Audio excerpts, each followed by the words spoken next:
Chef Oulemi FM, Athénia. L'idée. Alage, Talendenia. Et de connecter l'interview. Si. Ah, not after.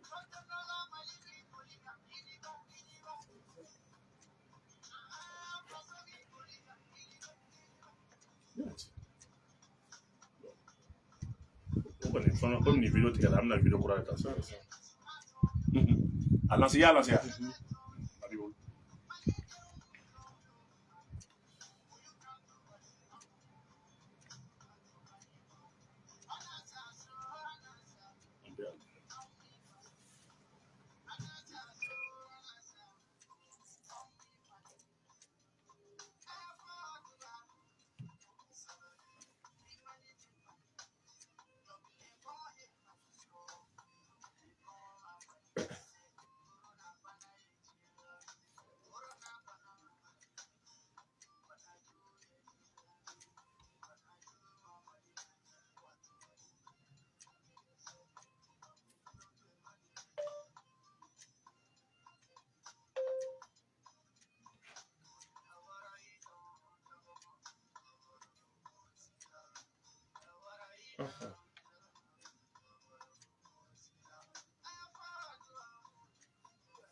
Ok, Dramane Kanté i ni ce i ka nin wulikajɔ ani ka nin timinandiya la. Wumabɛl an bɛ segin ka don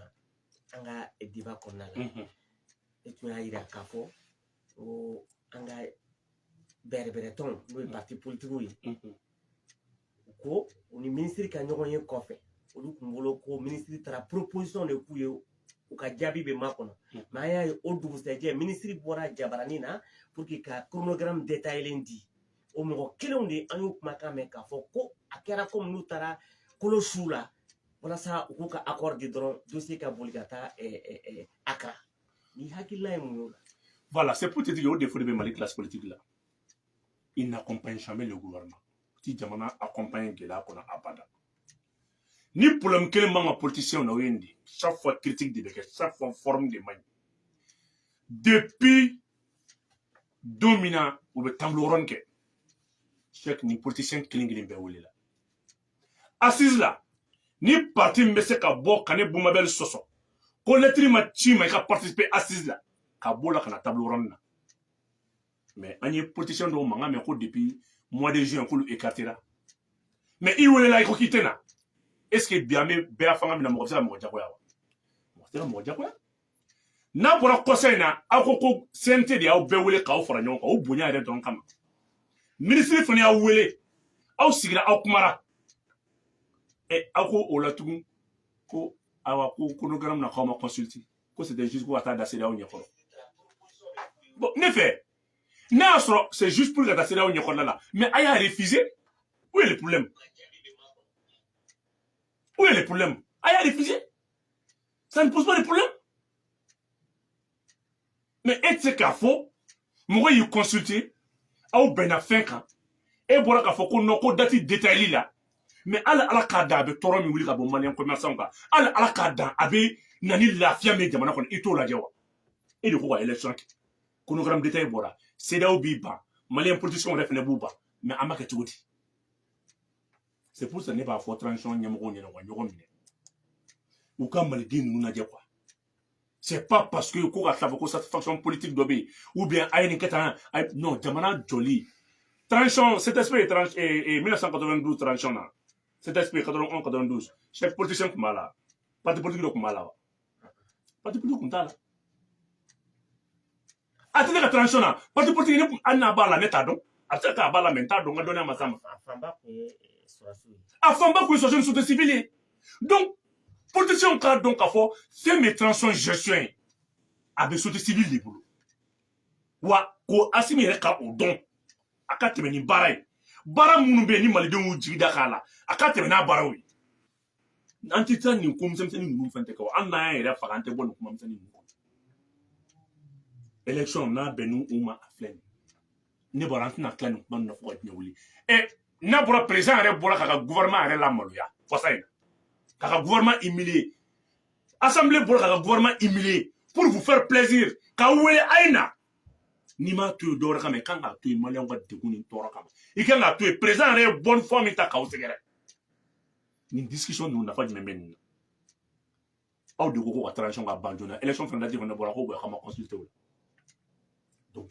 min ka ɲi u ka tɛmɛ ni baara ye transition ɲɛmɔgɔw ka ɲɔgɔn minɛ u ka tɛmɛ ni baara ye n b'a conseil di su ni tile mɔgɔw b'a miiri ko du ko bɛnbala don bɛnbala tɛ dɛ n'u bɛ débat kɛ ko débat constructif kɛ u ka ɲɔgɔn minɛ kumaw kɔnɔ u ka kuma basigilenw fɔ donc n'o tɛ an tɛ bɔ nin ko ninnu kɔnɔ wa.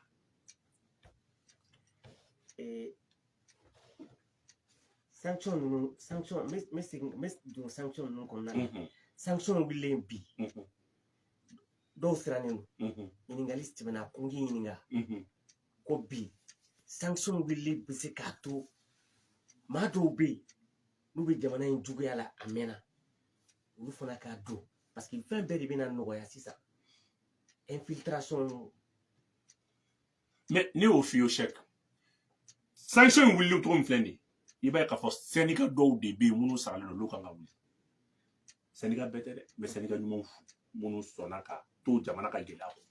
mais u b'a dɔn ka jamana yɛrɛ mara tɛ se fɛn min kɔrɔ u bɛ wuli k'a ɲini sisan ne ko tan sanction wulili gɛlɛya o de i tɛ commerçant lajɛ dɛ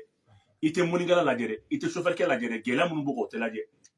dɔw bɛna fɔ non an y'i to yen sanction de kama wa sanction tɛmɛna o kuma na i b'a k'an ta ye ou bien mankan bɛ wuli ka jɔ c'est ça le problème parce que i b'a ye k'a fɔ faransi donna an ka France tubabuw y'an ka kusi bɛɛ minɛ n'i donna Mali classe politique la tubabu hakilina bɛ yen n'i donna Mali diinɛ la tubabu hakilina bɛ yen n'i donna Mali société civile la tubabu hakilina bɛ yen n'i donna Mali jeunesse la tubabu hakilina bɛ yen an mana taa sira o sira bɛ se ka mɔgɔ bila Cheick ko jamanaden bɛ se ka wuli k'i jɔ k'a fɔ k'a bɛ se k'i cɛsiri ka baara ɲuman kɛ i bɛ taa sɔrɔ u donn'o bɛɛ la k'o bɛɛ minɛ donc ka fina sanction wulili le gouvernement sera moins pardonnable wa an b'a dɔn k'a fɔ gouvernement a ka excuse bɛna dɔgɔya mais o de to ne ko n ko yan'a ka se mɔgɔw ka wuli Asimi de kan ka kɔn ka syndicat bɛɛ wele u ka sigi u ka kuma ka ɲɔgɔn faamuya ne bɛ se solution min fɔ a la o ye nin ye. ok Boumabel an y'a ye chronogramme détaillé dira a fɔra ko référendum an bɛ t'o la le 19 mars an bɛ taa communal la le 25 juin 2023 législative le 29 octobre 2003 présidentielle le 4 février 2024 mais ninnu don ninnu est ce que a dadalen tɛ ɲɔgɔn kan est ce que nin baara in matériel de walasa ka taa ni nin sɛbɛn ninnu ye a kɛra pour que sanction ninnu ka wuli joona. loi électorale mun filɛ ni maliyɛnw bɛ ka ɲɔgɔn sama sama nɔfɛ f'u k'a dɔn k'a fɔ a dennen don référendum de la tu sais que loi in yɔrɔ caman bɛ yen min n'a bɛ se ka rejeter malidenw bɛ se ka rejeter référendum na fɛn caman b'a la min ni gɛlɛya b'a la parce que i b'a ye k'a fɔ EJ min b'a kɔnɔ o ni constitution ka fanga o bɛ tali kɛ ɲɔgɔn na n'a bɔra contentieux in dɔrɔn na est ce que fɛn caman bɛ yen n'a bɔra fɛn proclamation dɔrɔn la est ce que hali contentieux dɔw tɛna minɛ ka di EJ ma donc k'a f'i ɲɛna élection dalen don ɲɔgɔn tɛ juguman ye o élection ka kɛ a kɛcogo ɲuman na référendum mun filɛ nin ye an tɛ se ka constitution réviser abada ni fɛn damadɔ bɛ yen ni maliyɛnw da ma don o la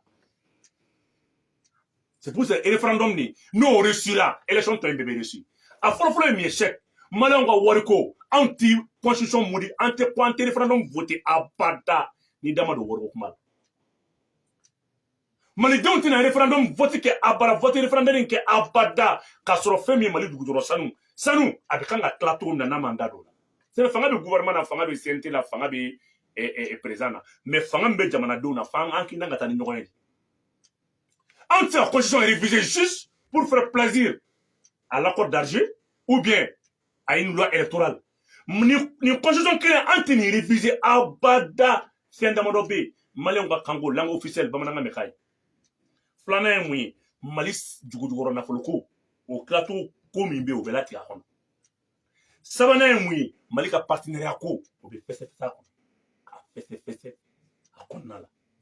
nin damadɔ ni bɛ mali bila ka taa élection tɔw la communal ni législative tɔw la. mais ninnu kun fɔra assise nationale de la refondation. nin bɛɛ assise ka conclusion nin bɛɛ b'o kɔnɔna la c'est pour cela a bɛ fɔ ko est ce que b'a kalama assise a ka conclusion fana ça a un caractère exécutoire